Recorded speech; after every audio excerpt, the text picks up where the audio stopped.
Many thanks for staying with us right here on KBC Channel 1. Welcome back. You're watching Good Morning Kenya. My name is Mike Megwe. Now, for millions of Kenyans working outside country, diaspora is just not about sending money. It is increasingly about creating networks, ideas, skills, and more importantly, investing at home. And, you know, as a new generation, many things abound. We are talking about those investments that I've just said, and also navigating multiple cultures across countries, especially when it comes to those who are working in the Middle Eastern countries. And for that, we are going to have a conversation regarding the next-gen mindset, leadership and cross-border unity. And in this regard, we shall be focusing on the Abagusi Association that is in Qatar and founded by one Ibrahim Orenge, and who is the chairperson of Abagusi Qatar Association. Welcome to Good Morning Kenya. Thank you, sir. How are you doing this morning? I'm doing well. Thank you for asking. Now, let's talk about matters of living in diaspora, working in diaspora, bringing investments home, and even in that regard, the aspect of leadership and cross-border unity. Now, maybe to start off, the reason why the establishment of Abagusi Qatar Association was important. Okay. I want to take this moment to thank you for this opportunity that you've given us to be here today. The reason why we formed this association is because we wanted to give people purpose and direction. We came to realize immediately people, they travel outside the country, they find everything new. They begin from scratch. Like once you travel outside Kenya, you're going to start with a new driving course. You have to do new driving. Like you're going to start from nowhere. And that one, it becomes a shock to many people, from culture shock, environment shock, and being in an environment where you don't know many people, you don't know people. So in this regard, most people, they fall into something easy, and most people, they lose direction during that moment. And as we manage to come together, we've enabled to mobilize people and to share ideas, to share philosophies, and to share thoughts. And regards to that direction, we've managed to discuss and to have a dialogue with our members, and that one has given us the sense of belongingness and making progress. So the purpose of this is we want to invest as a group, we want to help people and to ensure that we are making progress in life and we are having that sense of purpose. So far, we have a welfare program within our association that helps our members when it comes to whether our members lost a beloved one, a family member or something. We have amount of money that we've contributed within our association that help us to solve that problem. Because many people, once they are working abroad, the family they leave behind, they have a lot of expectations. And these expectations, they are when any emergency happen, they'll be like, somebody will handle it, you know, because it's working abroad and they have these expectations, they're making a lot of money, of which is not true. And during this moment, a lot of people, they fall into depression because of that pressure that is coming from the family. Because they are working, yes, but they're having some things that they're doing. Some are constructing houses, some they are supporting their families and so on. And having this welfare, it has helped us to remove that shame, that when people are expecting you to do something, indeed, you can have that ability to do it within the framework of their association. We have a constitution that will enable us to get that support when it comes to emergencies. And we thought further, we saw that solving the welfare problems alone is not enough, because as we are waiting for the last journey of our lives, of which every person has to pass through that path, we need also to live, we need also to survive. And if we need to survive, it means we need resources. We need to invest, we need to do something for us to get a living, I mean, to grow financially. And for that purposes, we came together, we've conducted various meetings, and we've managed to mobilize our members to pull in resources, and we are thinking of having big investment of which we can grow in a short period of time and in a long period of time as well. Which is a very important aspect, because sometimes there's a lot of money that is received in the country in terms of remittances, which most of the time sometimes go towards household consumption. And now, besides that, how can diaspora organizations like yours now help people channel more money into productive investment? Because we are looking at a point where you're not just working for your family, you want to give them a good future. Exactly. Yeah. So investing as a group is very important, because every person has passed through different paths and they have different experiences. And once now we are coming together and share experiences and ideas, that one helps us in making good decisions that will help us in investments. So when we do our investment programs, we are thinking of doing greater things than ourselves that we can do as a person, as an individual. And for that reason, when we do it as a group, it goes beyond that for household spending. It goes for generations. Like after us, we are going to have other people, other generation that is going to come. So we are going to build something that will remain for other generations as well. Yeah. And you know, for Kenyans who go to work abroad, probably they earn significantly more than what they would make in the country. But now returning home with investments does not really instantly translate to a successful investment. From where you stand, what are the biggest mistakes that people in diaspora make when it comes to investing in the country, now in Kenya, from abroad? Yeah, the big problem is, and this one has gotten many people, is the trust issue. Let's say you are investing with your family and they are not experts. Maybe you are doing an investment, you are building a house, or you are building a commercial residence or something. So they will end up misleading you or misusing the resources that you send them because of that familiarity you get. But once we come together, we form an association, and first thing we do, we form policies, because we understand how nations are built, and the main aspect that build nations is forming policies, and these policies are the ones that are guiding people. So these policies enable us to make right decisions when it comes to investment. And that one is very essential, because at the end of the time, we are going to make the right decisions, and we are going to invest in the right venture, unlike somebody investing with people who are not experts. And you know, sometimes when it comes to investing from abroad, cases of fraud are there. Yeah, true. But then again, how would you say it would be the best way to protect diaspora investors from fraud, even cases of poor governance when it comes to an association, and projects that they promise attractive returns, but ultimately they end up failing? Okay. The good thing that I will tell you, Mr. Mike, is leadership is not about looking for people to lead. Leadership is about identifying your skills, nurturing your skills, and using those skills to serve a people group with excellence. And what the people give you is what I call loyalty or influence. And in the leadership of our association, I'm going to use it as an example. We have the loyalty of our members because they have seen the track record of how we are operating so far. And for the issue that you raised concerning trust, it's very difficult for any person to trust you just like that, without seeing your reputation or your credibility.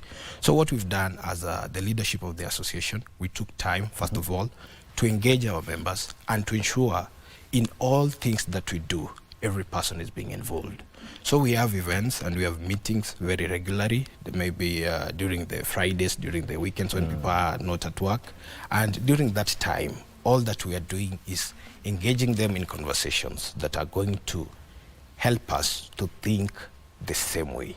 And through so, we've built that good trust with people, and people are very loyal to us, and they are willing to do what it takes for us to grow as a people group, because some changes in life, Mr. Mike, is not about only the leaders.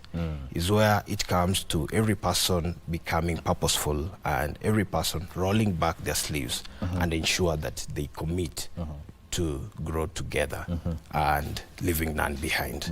And in that prism of leadership, you know, traditionally leadership is associated with institutions, positions.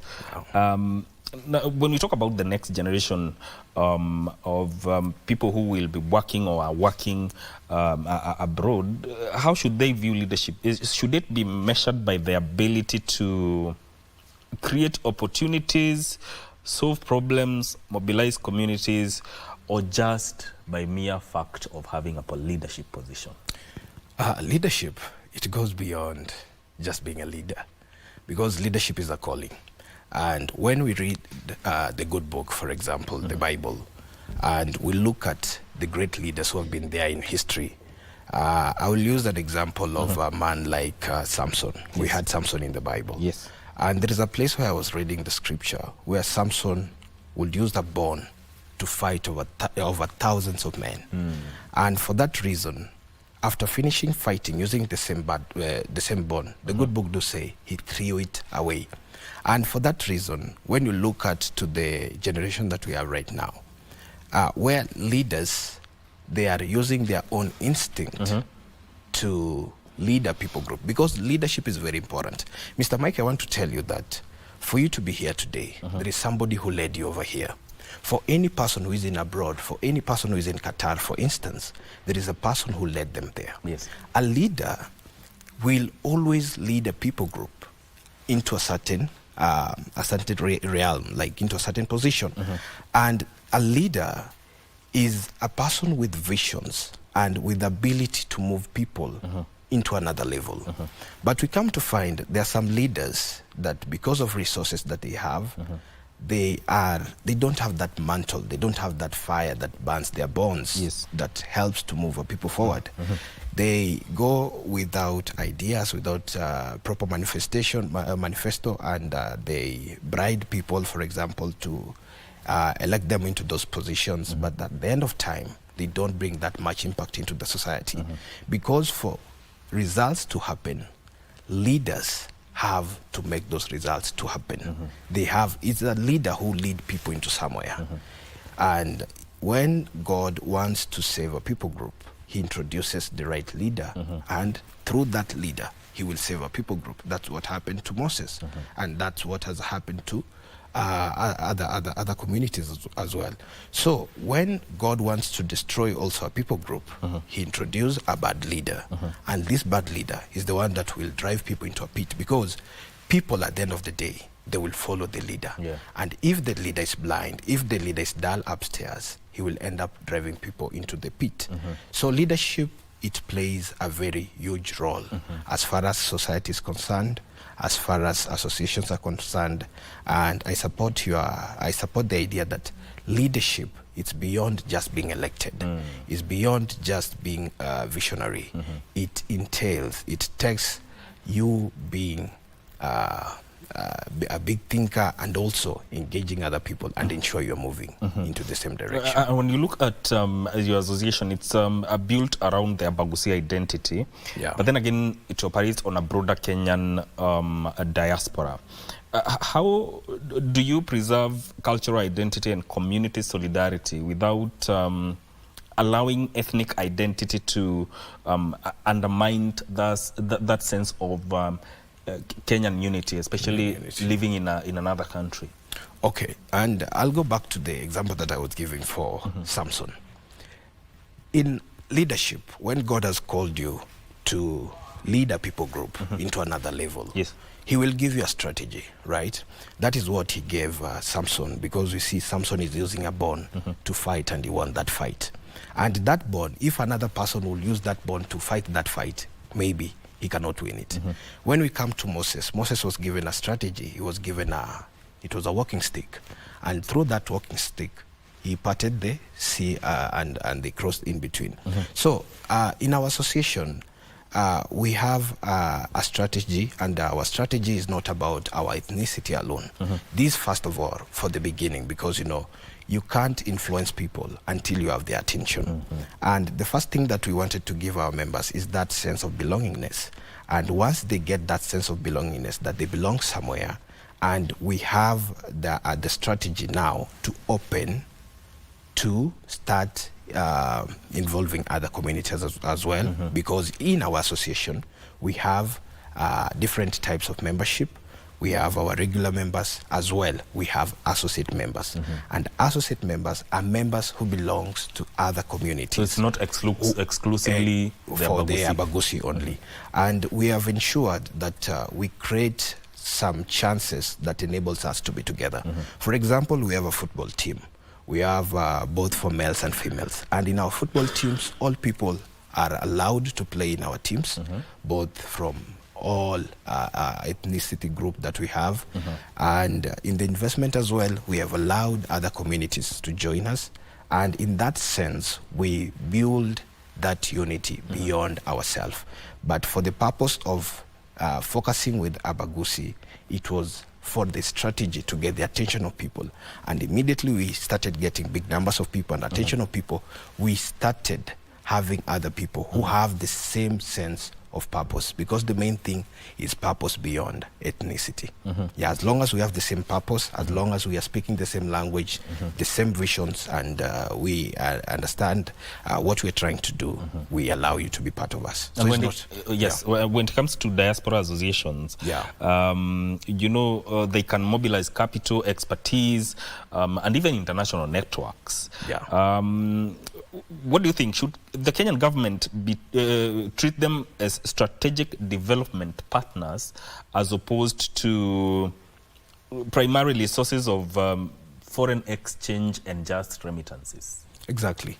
And that's why I'm saying, when working abroad, it's not only about the remittance or only about the money. You know, I define the term millionaire in a different way. I define a millionaire not only about having the resources, but first having the relationships, of which is very important. The relationships is the people who are working abroad. They have managed to create good relationships with other people, and of which is strategic to help us to invest even in a bigger scale, as well as to create that we call it to create that unity, and to create that familiarity with other nationalities from different socioeconomic background. And through so, the government should partner with different associations to reach to each and every person from different countries, more than instead of just focusing with the remittance or what we bring back to the country. Because as we move out, as we network, as we open relationships with other people, we are going to create more chances and more opportunities. We are going to learn a lot. We are going to share ideas, and as well we are going to share different experience. With your association as a case study, you focus on promoting economic empowerment and social impact. So how do you measure the initiatives that are actually changing people's lives, rather than just simply coming together in another country as an organization? For that reason, will you be back again? Sorry. You know, you are very vocal when it comes to the promotion of economic empowerment. True. As well as social impact through your association. But then again, how do you ensure that such initiatives actually make an impact of changing people's lives, as opposed to just remaining an organization in a foreign land? Exactly. So that is what that drives us. That is our main purpose. And how we measure it is, for example, our welfare program. We have helped more than 7 families. Actually, there are 9 families. And these families are the families that they got themselves, you know, when an emergency happens, let's say you've lost a beloved one.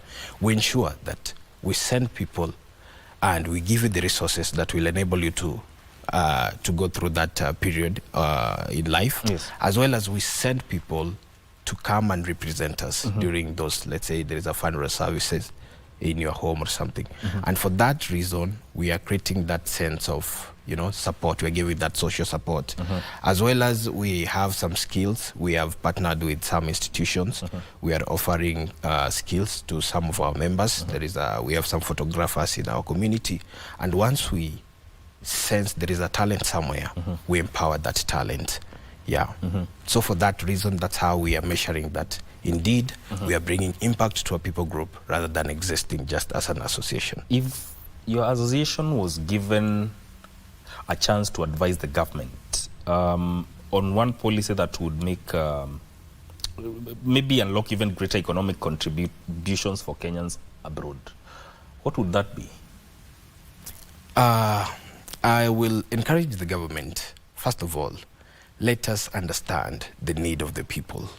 Let us lower our mask and understand what is on the grounds, because people are truly suffering, and it's not only in Kenya.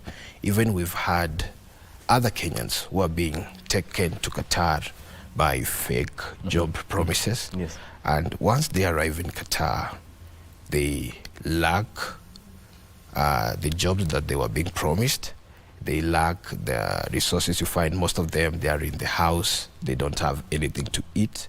They don't have, you know, the environments that they are in, having the fact that that place is a desert, meaning without an AC, for example, in the house, you cannot survive. Yeah. And we are advising the government that kindly, the government should look and ensure that when Kenyans leave the country for abroad works, they ensure that there is a system that enables them not to fall into bad hands, yes, that will end up wasting other people's life, because their families are expecting something from them.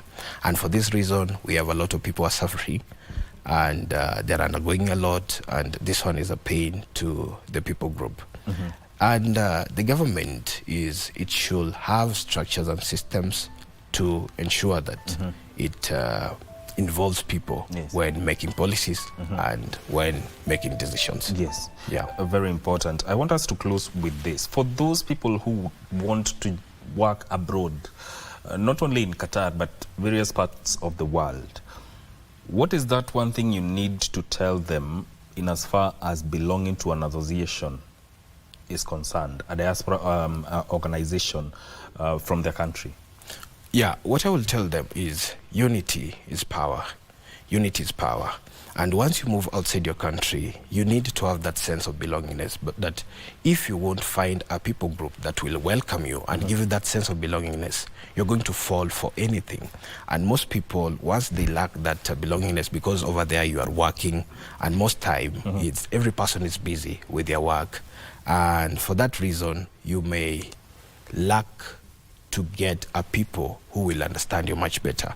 So once you move outside the country, it's very important to find associations that are from your country, that you're going to find the like-minded people, and through so you're going to interact, these people, they will help you, yes, to make decisions. Let's say they will advise you that here is where we transfer our money, they give best rates, here is where we go to the barber shop, they give best rates, here is where you can do your driving school or lesson.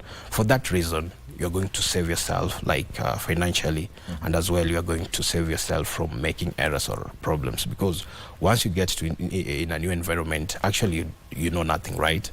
But having a people who welcome you and they give you that sense of belongingness, and you are united in making decisions and in ensuring that you move into the same direction, I think that is the most important thing for any person who moves outside the country. So I encourage unity to all people who want to work abroad, that once you find there is an association that is existing in the country that you're moving into, kindly just align with them, go through the constitution, go through their values, go through their policies, and if it's something that you can bear with, just be part of a community. For that reason, it's going to save you a lot. Yeah, the destinies, they are going to get directions. Be part of a community. Yeah, yes, true. Thank you very much, Ibrahim. Thank you, sir. That has been Ibrahim Orenge, who is the founder chairperson of Abagusi Qatar Association. This conversation ends now, but up next,